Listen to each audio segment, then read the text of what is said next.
This story is no fairy tale. It's recounted in an ancient mariner's diary and describes the beginning of the world as we know it. At that time, it was still a dark and largely unexplored place. And 15th century Portugal was a nation at the cutting edge of marine navigation, with an insatiable appetite for imperial expansion. In their eagerness to go where nobody had gone before, they dispatched Vasco da Gama.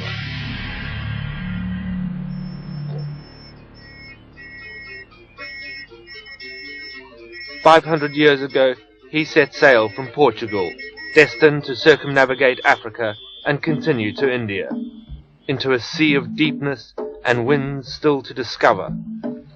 His task was to establish trading posts wherever possible and convert Muslims to Christianity. His voyage marked the beginning of Portuguese colonization of many parts of Africa and India. They were met in places by hostile natives, Arabs, who resented the arrival of Christians on their shores. There were clashes of culture and faith. At times the arrogance of the Portuguese provoked battles with the Muslims, and Vasco's men left on bad terms. The Portuguese were quick to fire their cannons, and as they sailed away, their monuments were sometimes destroyed.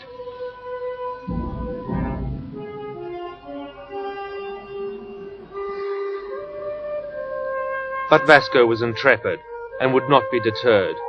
With the aid of a friendly Arab pilot, he guided his ships to India. Here, the Arabs had a monopoly on the spice trade, which the Portuguese were desperate to break. It meant Vasco must go on into unexplored worlds and discover where the rich spices were coming from.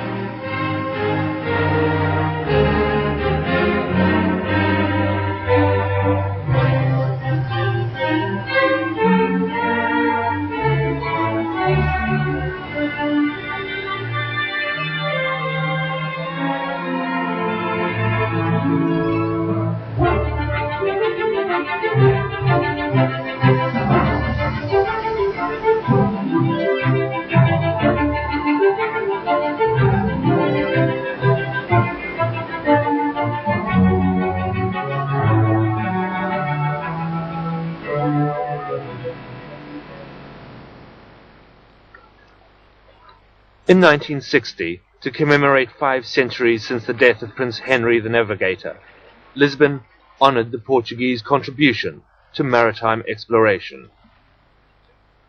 Portugal abounds with celebrations of this history, proud of their role in this key event, this meeting of cultures.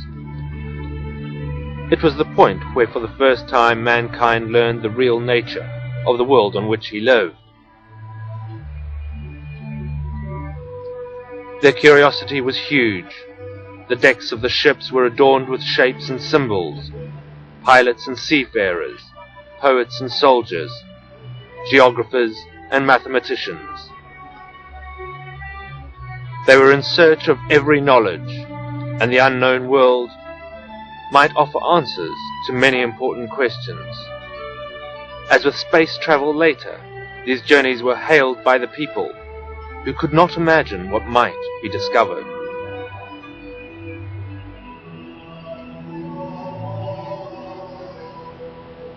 The journeys began with Prince Henry's barges and caravels. The winds first took them to discover Madeira, an Atlantic island. But Henry was driven to know what lay beyond the Canaries and Morocco's fared Cape Boudoir. Later, these fears were conquered and the dark seas opened to reveal the islands of Cape Verde. The year was 1460. Further south, it's no longer just the lure of gold which feeds the commercial vessels. It's the promise of the richness of a continent yet unknown.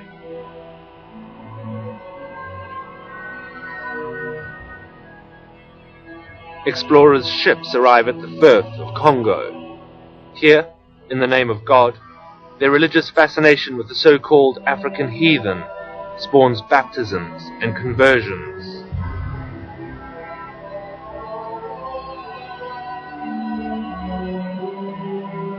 Further on, Vasco's sailors face the darkness of the Cape, which in the end will become the waves of Good Hope.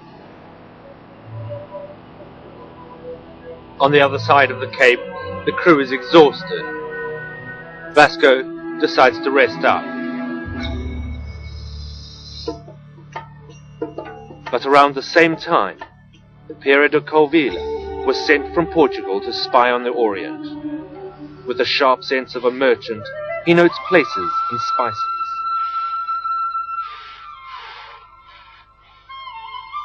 He travels to Goa and Ormuz and to Sofala to learn more about the southern seas and the coastal cities that prosper with commerce. Colville meets many different people on his mission for the king. He makes a complete report, including gold mining in the interior. In Lisbon, the new King Manuel is crowned, and he too has an explorer's blood. He sends Vasco messages of encouragement, and Vasco decides it's time to set sail to conquer India.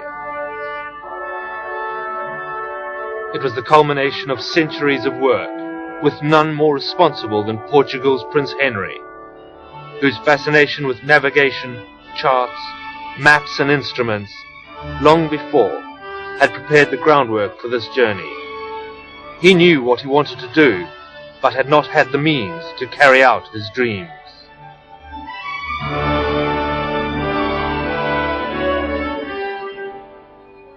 But how did the boats stay together through journeys lasting years, through ferocious uncharted seas?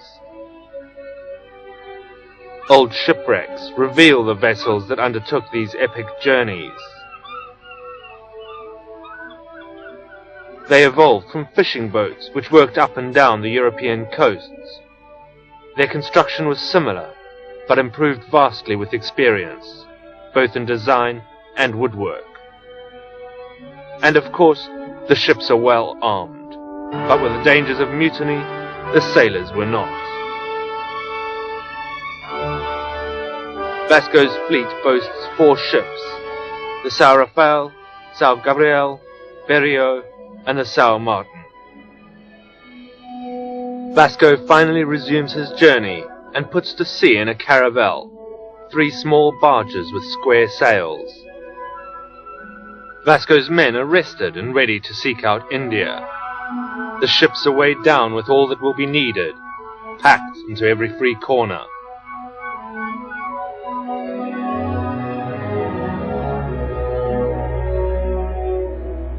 Back in Portugal, news of the journey was always scarce, and the people waited with bated breath.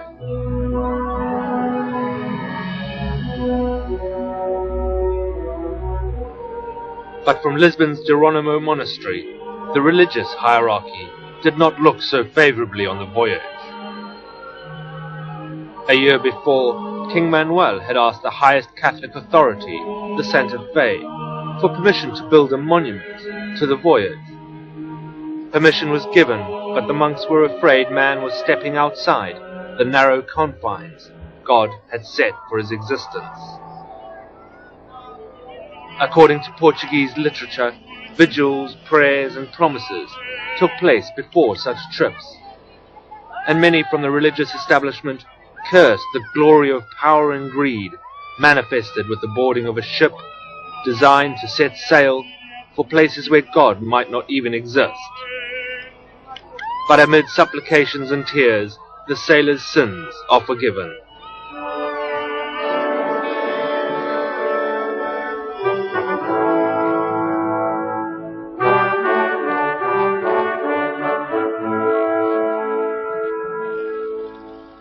Agora coloca-se uma outra questão, a de saber de que modo How do we know about the trip that took Vasco da Gama?